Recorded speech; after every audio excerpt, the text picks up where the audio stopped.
Bitcoin and crypto holders, we have news. Jerome Powell just spoke, might even be speaking right now, but I have a summary of what he said, of the summary of economic projections as well. What are they expecting? The Fed, what are they expecting for the rest of the year in terms of rate cuts? We actually had the market fall down while Jerome was speaking and then recover as well. Who knows by the time you're watching this what it's doing. We also have Gary Gensler back on CNBC talking about crypto, giving a warning. Let's talk about all this. There's actually something that I agree with him on, which is rare, but let's talk about all this. If you don't mind, hit subscribe so you can see future videos just like this. Also, if you haven't already joined, check out BYDeFi. Underneath the video, we have a deposit bonus going on right now. You can deposit some money, start trading on the platform. You don't have to KYC. You don't need a VPN either to start trading. And you can access everything that they have to offer. They have Coin M, which means you can actually trade crypto with crypto. So for example, if you want to set up a Bitcoin trade, you can do that with Bitcoin. So you can get rewarded in Bitcoin as well. Same thing with Ethereum, Solana, Sui, etc. So check this out underneath the video. They also have large withdrawal limits. Unlimited deposit limits as well, obviously. But if you are someone that likes to trade a lot, you can get access to some large withdrawal limits. I know some people and some exchanges don't allow that. Some people really want that, obviously. So check it out underneath the video. I will apologize before we get started. My nose is a bit stuffed up, but we'll make it through. As we can see here, about $200 million worth of longs liquidated in the last 24 hours. Half of that just being in the last couple hours. We have the S&P 500 dipping down heavy while Jerome was speaking and recovering heavy while he was speaking. Same thing with Bitcoin. If we go down to the 1 minute chart, we fell down to about 114,700, now recovering back up to the mid 115,000s. They did cut by 25 basis points, first cut of 2025. The median projection shows another 50 basis points, an additional rate cut. So the median projection expects us to have to cut 2 more times, one at each meeting, which is what the Fed rate monitor tool has been showing us for a little while. So that was good to see. It's pretty much as analysts are expecting. There are some people that say that we should get a 50 basis point cut today, but Jerome said that not too many people were pushing for that today. Let's read exactly what he said. This is a summary. Unemployment rate has risen along with downside risks to employment. Inflation has risen and remains somewhat elevated. Growth in economic activity has moderated. Job creation rate is below the break-even rate to avoid rising unemployment. Near-term inflation expectations have moved up on tariffs, and effects of tariffs on the economy remain to be seen. He said it's not incredibly obvious what to do moving forward.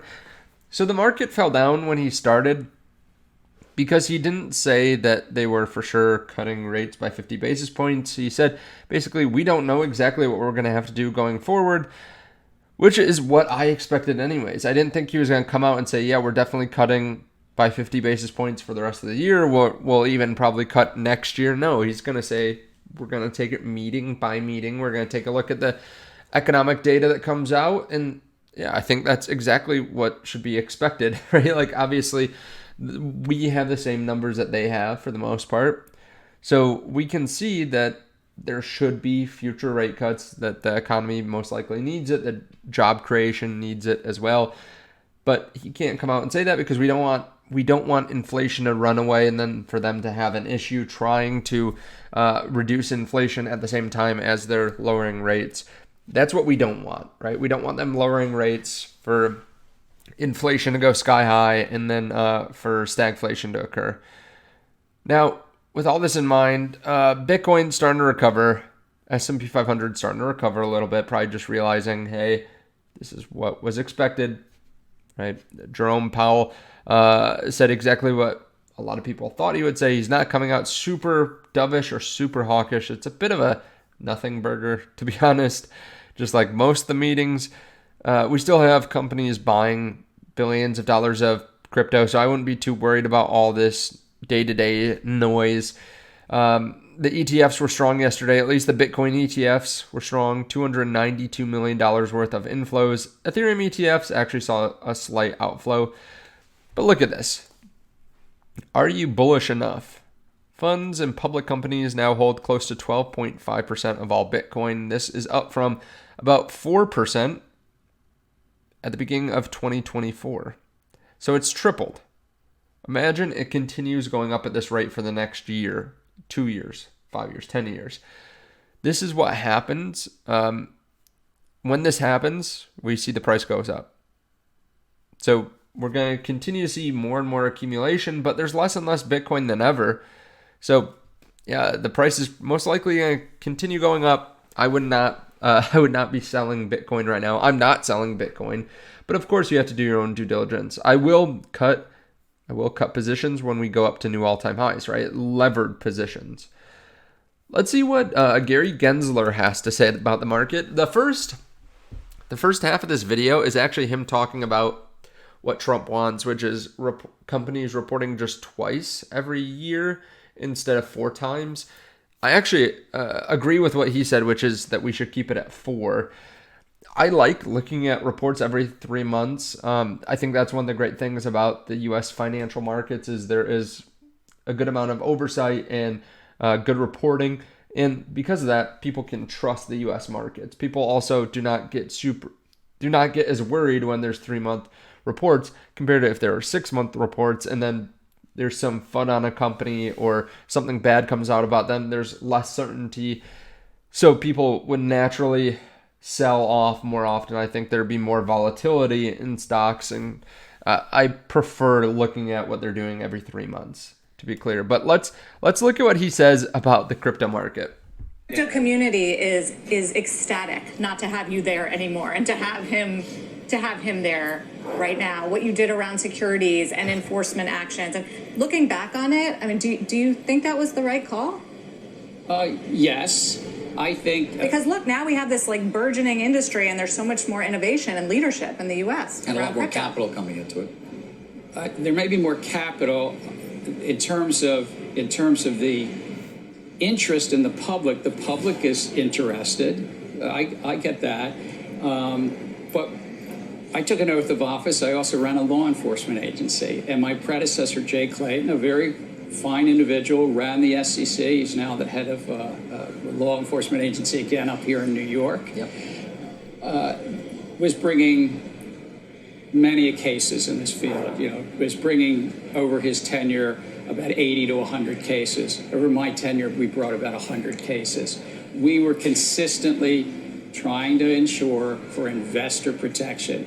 And in the midst of it, we had a lot of fraudsters. Look at Sam Bankman-Fried, and he wasn't alone. And so investor protection. So when I look at the field that trades mostly on momentum, mostly on, frankly, hype. Okay, let's pause for a second. So they ask, are you glad that you did what you did, basically? And he said, yes, there was a lot of fraud, right? Sam Bankman-Fried. Okay. Gary, you did nothing to stop FTX from collapsing. You didn't stop anything. Afterwards, you started suing, and you issued Wells notices to a lot of companies that were actually doing good things in the space that were good for consumers, and you caused them to lose revenue, or profitability, and revenue, honestly. So I think they did a very bad job. They stopped basically nothing from collapsing, and they just kind of kicked the horse while it was down, right? And let's get on to what he's saying now. He's saying that most of the market trades on hype. I'd say that's very wrong. When you look at the market, 60%, 57% is Bitcoin, right? Bitcoin dominance is at 57%. So most of the market is Bitcoin, which does not trade on hype. It trades on M2 money supply. It trades on demand and supply. You also have a lot of stable coins, right? You have Ethereum, Solana. The top 10 cryptos make up, I think it's around 80% of the entire crypto market. So what, 75, 80% is not based on hype. It's based on real economic value. then maybe the rest, you know, maybe if you're looking at the number of cryptos that trade on hype versus the cryptos that are actually good and provide value, maybe you can make a case for that. But let's continue. For investors, Do you think this is dangerous, what they're doing?